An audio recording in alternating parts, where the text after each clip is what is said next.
Hi, this is Jesse Stay with hashtag GeekGreens. So today I'm going to show you this really cool tomato plant that I planted. I think I showed you a little bit of it earlier. I've shared some pictures of it on my Facebook profile and elsewhere.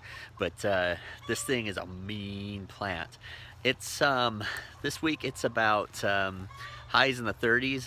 Oh, those chickens won't be quiet over there. The chickens over here. But it's a mean about 35 or so degrees in the highs. I mean, some of the days it's not even hitting that in the highs Fahrenheit. And getting down tonight, it'll be 12 degrees Fahrenheit in the low. And that's going to be the lowest it's going to be for a while, I think. We'll see. If it gets any lower, it shouldn't get too much lower out here in South Jordan, Utah. But I want to show you this. So this right here, this mean plant, has thorns all over it. It's a mean plant. But this right here is my lychee tomato plant. Let's see if I can get you to see it here. But if you look over here, if I can do this without spiking myself here. So right in here, you can see that right there. That is a living leaves on this here tomato plant. So this right here, this tomato plant is alive in 12-degree weather. So this is the lychee, L-I-T-C-H-I, tomato plant, and this thing is mean. You can notice that down here how thick the main stalk is, and if you get down to the very bottom, I'm trying to have this camera facing me while I do this. So kind of down at the bottom over here, it's actually the trunk of it is starting to get woody, which protects it from the cold.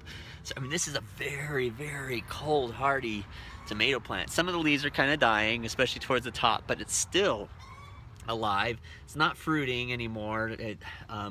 But I mean, this actually could last at least a couple years. I don't know if I'd go as far as calling this perennial, but it might be biennial.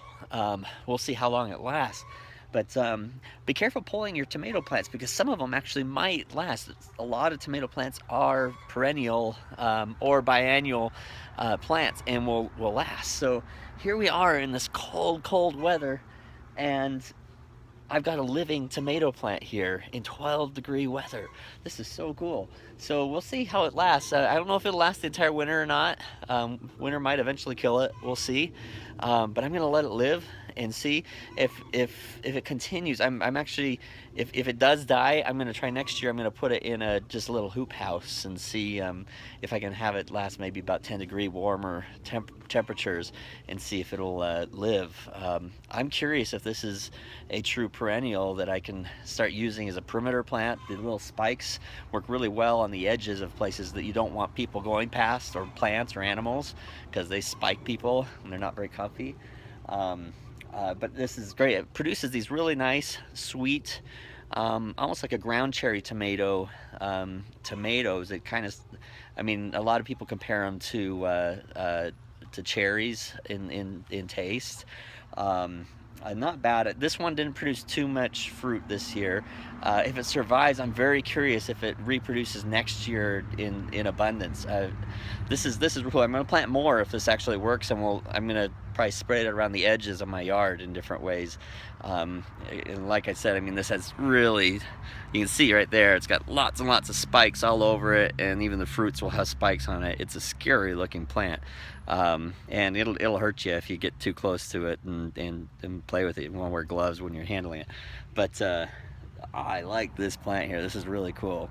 So just show you around real quick. Not a whole lot more here in my garden this winter. I'm kind of taking a break. I didn't set up the hoop house this year, so I don't have my greens going like I did last year, but I do have, those are some Brussels sprout plants that should last winter here. I don't know if they'll produce Brussels sprouts because my chickens ate all the leaves off of them, so we'll see. Got my blackberries, you can see back there. Looking over here, you can see kind of back over, where am I? Kind of right over there. That's a cauliflower plant. I kind of left my pepper plants growing here. I wanted to see if any of them survive. I don't think they're going to survive. Over here, that right there is my I've got a couple different types of broccoli growing here, over there. That'll survive winter just fine. And they trip over willow tree branches. Here's my asparagus bed. Tops will die off on that and they'll grow back. I've got tiger balm, or lemon balm actually, I think, right here was mixed in with some strawberries. That'll all grow back. Perennials are what it's all about. Down here I've got a few, got some beets growing in this little container down here. Those will grow throughout winter. Of course, all the tomatoes I've cut, most of those are mostly dead. But I just put the things down. I want them to grow back next year. I want volunteers. I like volunteers because it means less work for me next year. This is normally my hoop house.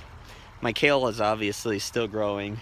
I did have some spinach and a few things in there. I kind of let a few things seed, but I don't have the hoop over, so I don't think anything's going to grow, at least in these cold temperatures. Maybe I think early spring you should start seeing a lot of stuff just volunteer in here, and I'm going to let that happen just naturally.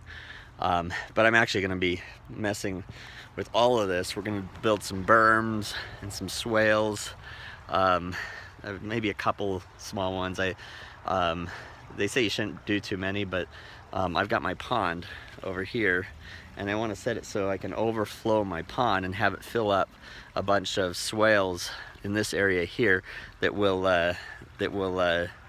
I can put plants, my vegetables in little berms that the swales will feed water to.